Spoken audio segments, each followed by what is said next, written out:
Chapter 96, Brigadoon. Nikki watched as her cab pulled up to the entrance of Attica Correctional Facility. A massive building that looked like one giant wall built up separating the rest of the world from what lay past the gates. It had been a long time since Nikki had last been here, and now looking at this giant building that looked like some medieval fortress abandoned centuries ago, something of another era, began to make her feel that sense of desolation and loss she felt the last time she was here. I remember now.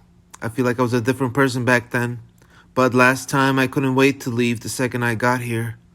I can't believe I'm back to doing this again. And having to see him here again, too. Thought Nikki as she felt the grayness of it all set in. The grayness of the walls, the cloudy skies, also the scenery. At the center of its massive outer curtain wall, Nikki saw the gatehouse that had a conical spire on top. Looking at the architecture and the intricate designs of the gatehouse, Nikki concluded that maybe she really was at a medieval fortress. It practically looked like it was built during the Dark Ages, and Nikki began to entertain a silly notion that the building might actually be housing inmates infected with the bubonic plague, the Black Death.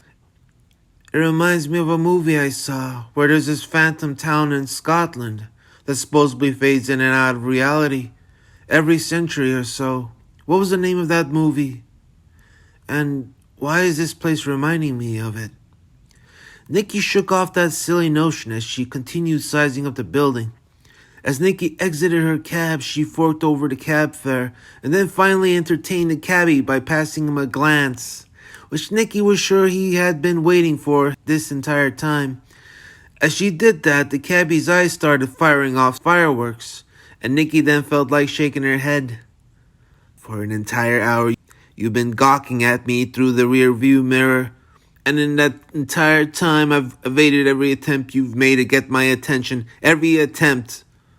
And now Nikki's thoughts grew hostile, as if I'd ever fall for a fat, ugly, balding man like you. And now more hostile than she would have liked them to be. You piece of shit, you sleazy slime bucket. For an entire hour, you've tortured me so. Tortured, thought Nikki, and then let go, out of fear of how far that side of hers might go also. And after a second, Nikki, feeling more calm now, sprang into character, her usual self dealing with anyone as her brow widened. And she smiled a charming smile and then said, "Hey, listen, I'm not going to be here for very long, maybe an hour at the most, so here's $20. And I promise you another 20 if you stick around until I return. We have a deal?" "Oh, Nikki, you bitch. You're probably going to be here for far longer than that. Probably at least 3 to 4 hours. Thought she, since that's how long it took her the last time she was here, but screw him. This will be payback for him having made the trip over here so excruciating." Now thought, and she knew he was going to wait here that long too. She knew it. His type always do. They always do. They have no self-respect or decency and will do anything for a pretty face. Anything. So therefore, let the idiot wait here that long. That'll be further punishment. The cabbie then wiggled his eyebrows twice as bits of dandruff began to fall off from the ends. Of course, my dear. Take all the time you need," he said then, with a Middle Eastern European something accent. And when he smiled, Nikki then couldn't help but to notice his yellowing teeth encrusted with plaque and bits of food from what he must have had earlier this morning, and now how, as he began licking them, bits of food became dislodged and fell out of his mouth. "Thank you so much," said Nikki smilingly as she continued to stare at more disgusting details. "No, don't look at his hairy ears. What are you doing, Nikki?" Nikki then turned around and started walking. She was done torturing herself. Maybe he was just trying to be nice to me the entire time and nothing more. Maybe it's all in my head. I can't even tell anymore. And now that brought upon Nikki's feelings of guilt, as they stung deep and made her feel her own poison. Now feeling awful, Nikki then looked back, but then saw the man was still checking her out. Shit. Nikki then turned again.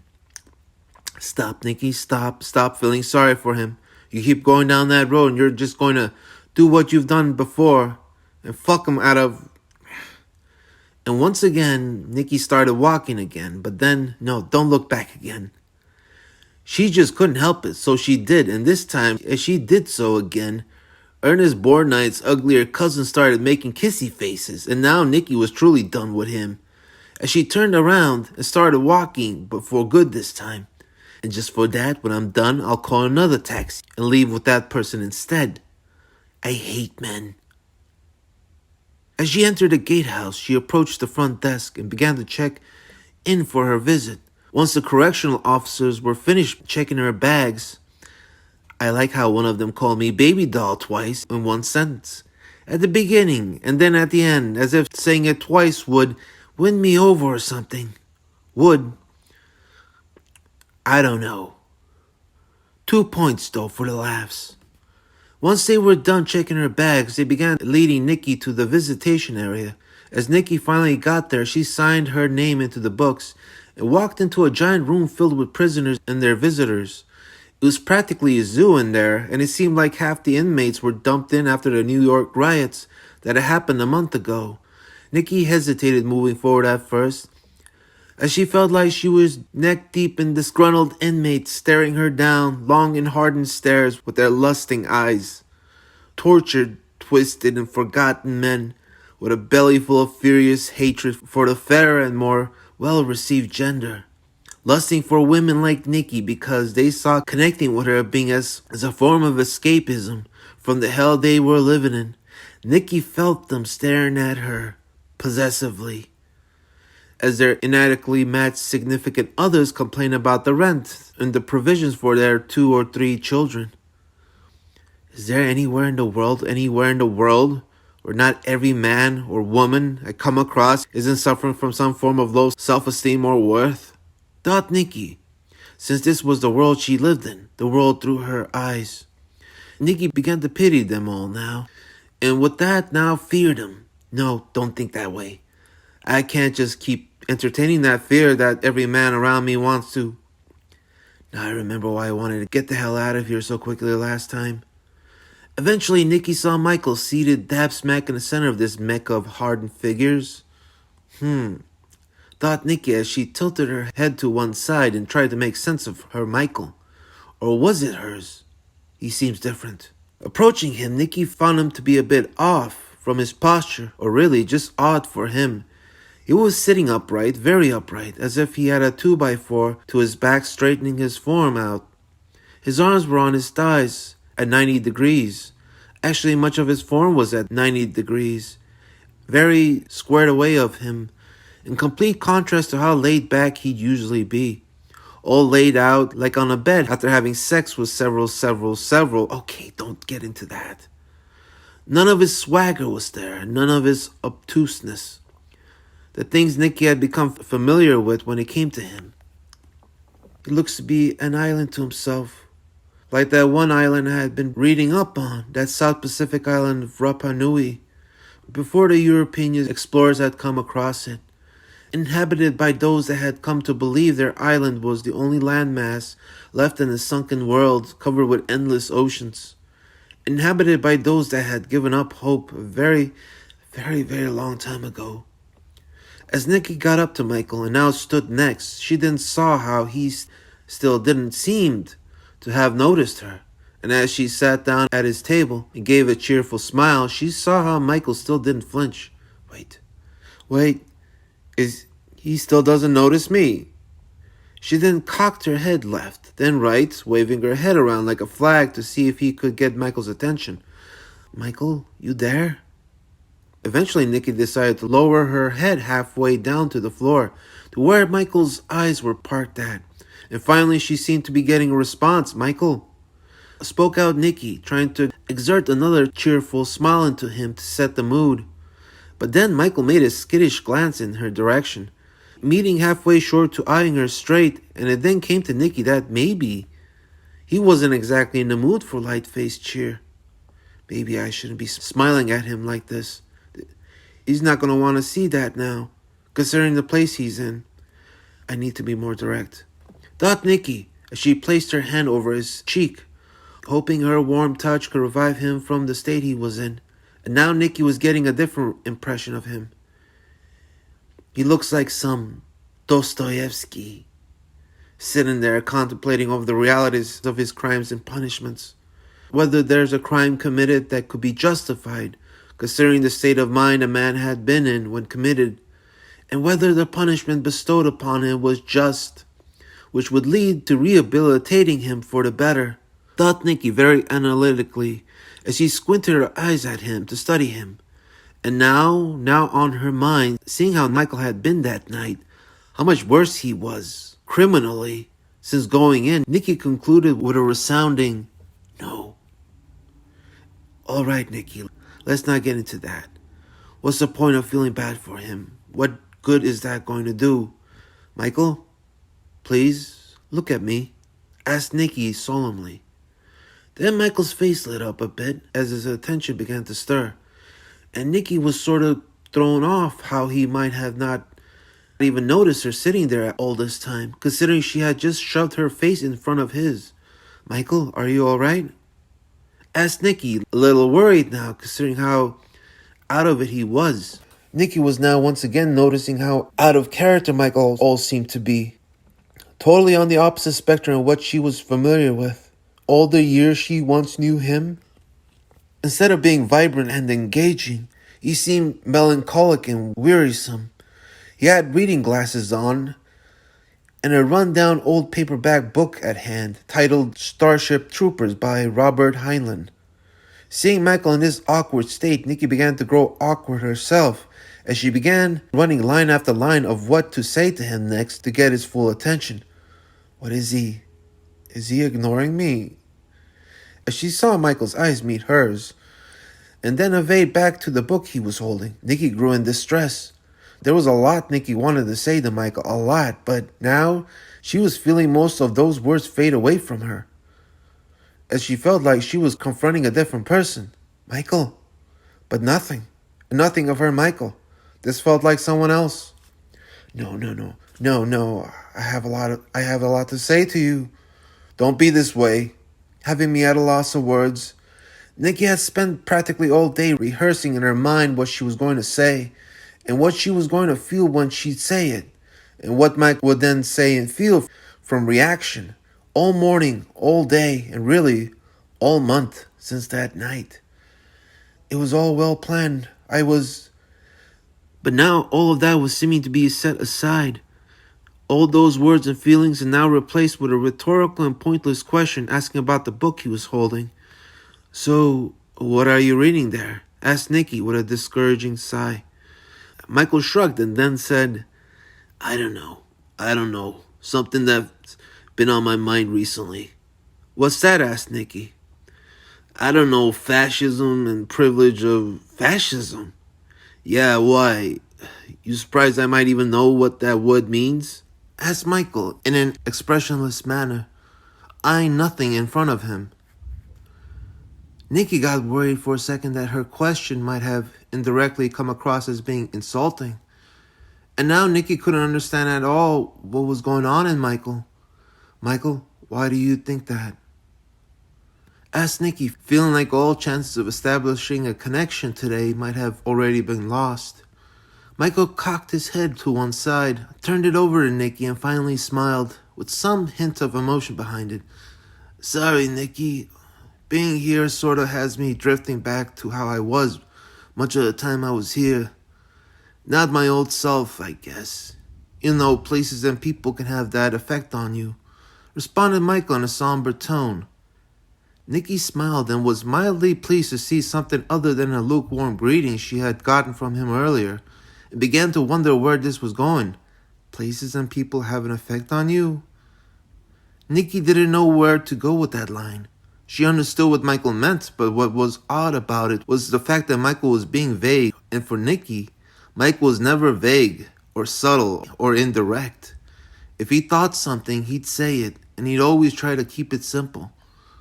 You know, when I first got here in the late 70s, I was some dumb illiterate jackass that wouldn't been able to read 2 sentences from this book, put them together, and understood what they meant. Continued Michael. Okay, said Nikki, unsure of how to expand on that. But then I met someone here that sort of changed things. He was a political prisoner from the late 60s.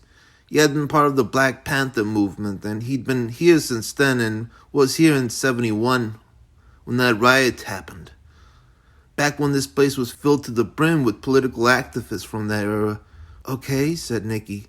Well, this place had a lot of racial segregation, still does now, but something in him made him still decide to take me in and teach me things, ideologies and history, and he had degrees in socio-political matters, psychology and history, and at first Nikki felt interested in hearing Michael out with his story, but as he continued, she began to notice how his story began screeching down to a halt as he grew more and more awkward and gloomy. He didn't even seem interested in his own story the further along he delved into it. His eyes were still blazing out, looking out at nothing, and now all seemed to be doing so in vain. And now he seemed unwilling to continue. Well, anyways, it doesn't matter, concluded Michael. He then set the book down, took off his glasses, and began looking at the other inmates who were with their visitors and seemed more interested in their affairs than his own. Michael, what's going on with you? At this point, Nikki felt like they were complete strangers, and as she sighed, Nikki then thought that maybe it was best to bring up the details of that night and see if that might stir up some interest. A large part of Nikki didn't want to go into that direction because she remembered how badly Michael was bothered by her, by what she had become, and by all she had become a part of then. Since that night, Nikki had left town and had went to a friend of her family in Nantucket. Fearing the events of that night might have eventually led to the FBI, CIA, whomever, coming by to arrest her for her involvement with Mr. Dorian. Up until that night, both Nikki and Madboy had been very precautious to cover up any tracks that would lead to them. Other than just being there, anyone at 1999 could have been involved, including the mayor and a couple of senators. And if that didn't work, there was still something else. And here's a big secret about me I've kept from just about everyone. Nikki had actually spent years living her life under a fake name and fake records. Her real name was never Nicole N. Nikita Jackson. What a stupid porno star sounding name that is. I don't even know what my parents were thinking renaming me that. Her real name was Nicole Abadi, and she was a French girl from a family of corporate level charlatans and con artists that ran to America to start over. In France, her parents had made way too many ugly deals that had gone sour, and because of that, they had left the country. Thinking about the type of people my parents were, I wonder if you could really blame me for the way I turned out. All they ever did was lie and cheat. All they knew how to do was lie and cheat. And when it came to teaching a child morals, they had none. Although they did have a way of making lying and cheating sound anything but amoral. Screw them before they screw you. That was their code, their motto. By the time I was old enough to really have any sense of my own reasoning, with all that I had been taught, it was too late. I was too far gone to be doing what I knew and felt was just. Already too late. By the time Nicole got to America, she was 14 years old and didn't know a lick of English. She mostly kept to herself in the beginning, but in a year she spoke English fluently and no one was the wiser. She had someone else's birth certificate, someone else's social security card, and the truth of it was, Nicole Abadi was still considered a French citizen with no record of ever setting foot on American soil. If anything serious was to ever go wrong, she could just run back to France, and the officials in America would then be hunting down a woman that didn't even exist. Of course, that didn't make Mademoiselle Abadi any less paranoid, because she knew if the U.S. wanted to find Miss Jackson, any breadcrumbs left behind might eventually lead up to her, even in France or Tahiti, or wherever she decided to go. Right now, all Nicole wanted to do was run, but she wasn't willing to go alone. Not one bit.